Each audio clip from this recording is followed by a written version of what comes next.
Que a graça e a paz do Senhor Jesus possa estar inundando nossos corações e nossas mentes nesse dia de hoje.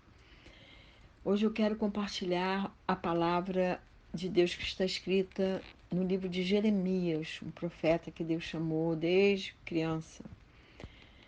E está lá no capítulo 18, de 1 a 6, eu quero ler aqui com vocês. Diz assim: Palavra que foi dita a Jeremias da parte do Senhor. Levante-se e desça até a casa do oleiro, e lá você ouvirá as minhas palavras. Então desci à casa do oleiro e eis que ele estava trabalhando sobre as rodas. Como o vaso que o oleiro fazia de barro se estragou nas suas mãos, ele tornou a fazer dele outro vaso, segundo bem lhe pareceu.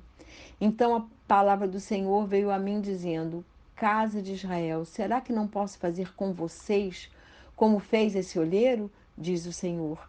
Eis que, como o barro na mão do olheiro, assim são vocês na minha mão, ó casa de Israel. Sabemos que o Israel de Deus somos, hoje em dia, somos nós, aqueles que creem em Jesus como Senhor e Salvador de suas vidas. Então, esse se tornou o Israel de Deus. E aqui a palavra de Deus nos ensina que Deus ele chama o profeta Jeremias e manda que ele se disponha a descer à casa do olheiro. Deus não está chamando o profeta para ver sua glória, mas manda-o descer para ouvir a sua palavra. Tem que descer para entender algo que Deus quer lhe mostrar. E quando o profeta entra na casa do olheiro, vê 4 coisas: o barro, que é a matéria-prima do olheiro, que é o pó com água, a roda, o forno e as mãos do olheiro. Quando o olheiro pega o barro, este vem todo sujo e cheio de impurezas. Então, o barro tem que passar por sucessivas etapas para ser preparado. Primeiro passa por um aparelho que é feito de fios de cobre para que as sujeiras e impurezas possam ser removidas. Depois o barro tem que ser amassado para se obter uma consistência uniforme na massa, eliminando possíveis bolhas. As bolhas poderão fazer com que a peça exploda dentro do forno ou rache na hora em que estiverem secando. O oleiro então tem que amassar muito o barro, jogando numa superfície lisa. O oleiro, nesse momento, também acrescenta água se for necessário. Só então o oleiro coloca aquele barro amassado na roda. Essa roda é o instrumento mais importante do oleiro. E nessa roda o olheiro vai dando a forma ao utensílio que ele deseja construir. Pode ser um vaso, pode ser um abajur, pode ser um pote, enfim, o olheiro é quem sabe a forma que ele quer dar. E para cada tipo de barro, com mais ou menos consistência, ele escolhe que tipo de utensílio ele vai construir. Há barros que só podem ser utensílios pequenos, outros que servem para serem objetos grandes, uns mais redondos, outros mais ovais. O olheiro sabe que tipo de massa pode ser usada para cada um do objeto que ele determinar. E depois de dado a forma escolhida pelo olheiro, aquele utensílio vai para o forno para ser queimado. Amados e amadas, o barro, pó com água, somos nós. E o olheiro é o Senhor Deus. O barro é um vaso em potencial e único. Primeiro, o vaso nasce na cabeça do olheiro, na mente do olheiro. E tem vasos de todo tipo. Depois que o profeta vê o barro, ele vê uma roda que existe para moldar esse barro. As rodas servem para moldar. Jeremias está sendo moldado, ele intercede pelo povo 3 vezes e Deus diz: não, chega, não precisa orar pelo povo de Israel. Isso era um momento de muita ira de Deus contra o povo que ele tinha formado uma aliança, porque o povo estava desobedecendo a Deus. Nós temos que obedecer a Deus, mesmo que seja estranha aquela ordem, mesmo que nós não consigamos entender o porquê daquele mandamento. O barro é impotente, é inoperante em si mesmo. Por isso Jesus disse lá em João 15,5, sem mim nada podeis fazer. Ele estava se referindo a um ramo. O ramo, quando está lá pregadinho na árvore, ele pode dar muito fruto, mas se você quebra aquele ramo e joga na terra, ali ele vai secar, ele não vai dar mais fruto, ele não vai ser nada. E aí Deus faz essa metáfora e diz, depois dessa metáfora, Jesus diz, sem mim nada podeis fazer. É a mesma coisa do barro, o barro é impotente. O barro depende totalmente da vontade e da atuação do olheiro. E ser vaso constitui uma honra. Ser escolhido por Deus para um propósito é uma honra, é uma alegria, é um privilégio. Pode ser que ele lhe escolha para ser um vaso de jardim, ou para ser um vaso para se pôr água com flores. Ou pode ser um filtro para filtrar água. Ou um lindo enfeite de uma linda casa. Não importa. Mas seja o que for, é uma honra e privilégio ser escolhido por Deus para ter a forma que Ele quer que você tenha. Às vezes queremos ser uma coisa que Deus não escolheu para você. Não vai dar certo, o vaso vai acabar quebrando, porque não está servindo aos propósitos que Deus estabeleceu para a tua vida. As rodas constituem as circunstâncias, as lutas, as dificuldades. Os amigos ou até mesmo os inimigos que nos levam a estar em constante movimento.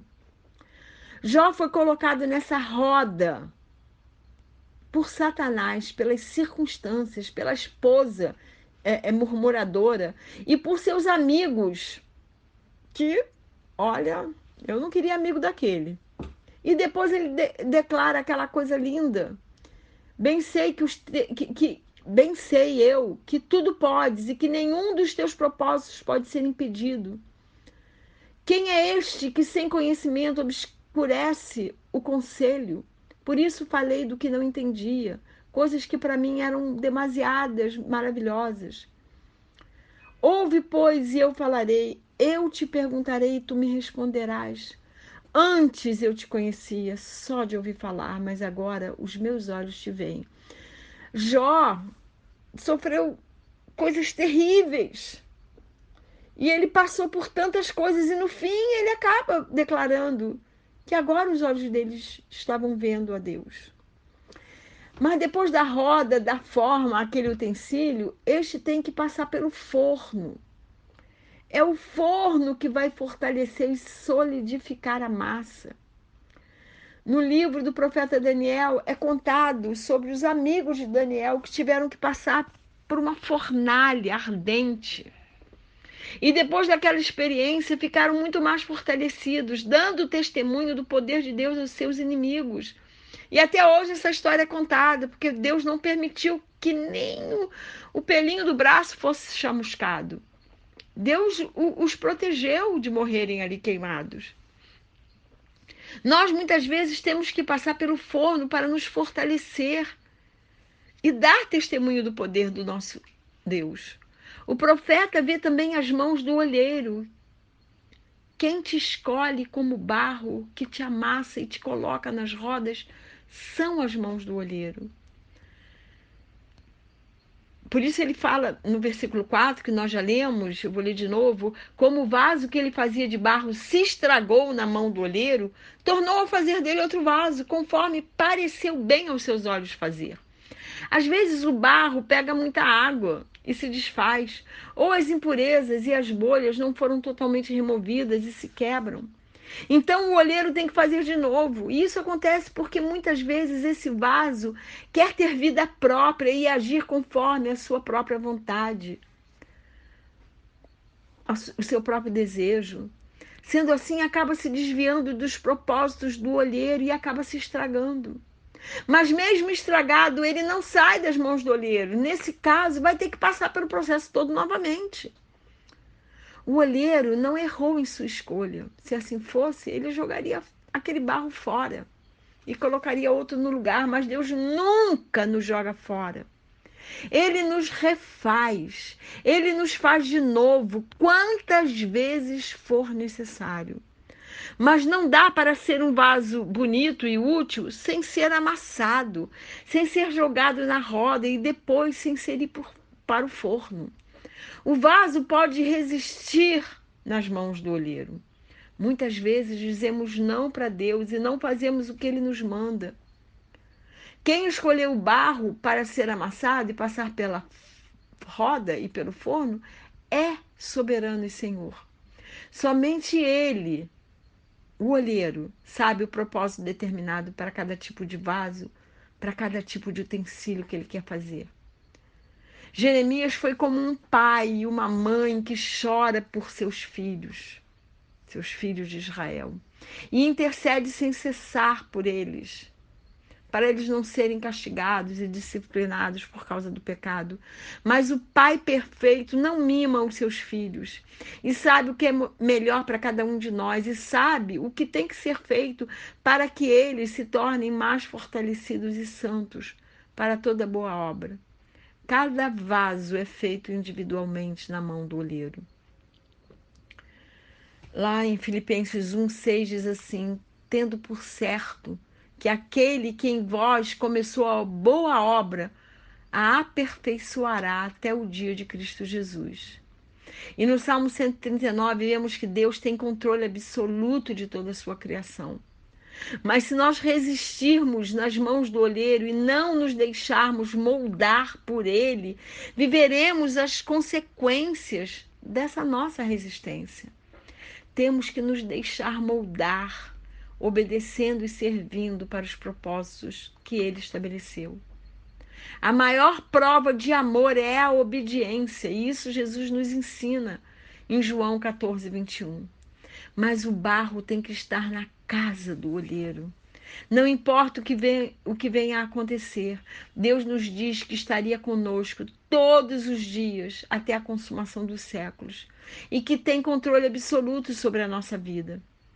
Mas nós temos que tirar os nossos olhos das circunstâncias e permitirmos sermos amassados e passarmos pela roda e depois pelo forno, nunca tirando os nossos olhos do olheiro, nunca tirando os nossos olhos do Senhor, que é o autor e consumador da nossa fé. Nós temos que descer à casa do olheiro.